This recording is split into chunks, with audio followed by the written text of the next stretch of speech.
അവരെ കാണാത്ത പോലെ ഇറങ്ങിപ്പോരാൻ പറ്റാത്തത് കൊണ്ട് അവിടെ ഇറങ്ങേണ്ടതായിട്ട് വന്നു. എല്ലായിടത്തും അല്പാൽപ്പം വൈകി.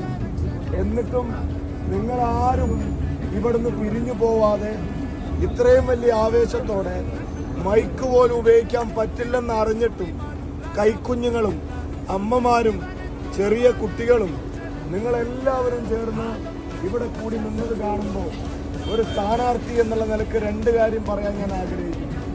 ഒന്നാമത്തെ കാര്യം, ആരൊക്കെ എന്തൊക്കെ പറഞ്ഞാലും ചെയ്താലും ഏതൊക്കെ സർവേക്കാരൻ എന്തൊക്കെ പ്രവചിച്ചാലും ഈ തെരഞ്ഞെടുപ്പ് നമ്മൾ ജയിച്ചിരിക്കും.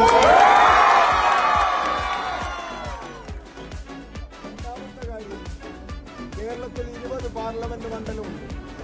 പല പാർട്ടികൾക്കായി ഒരുപാട് സ്ഥാനാർത്ഥികളുണ്ട്. അതിലേറ്റവും ഭാഗ്യവാൻ ആരാന്ന് ചോദിച്ചാൽ ഞാൻ പറയും അത് ഞാനാണ് എന്ന്.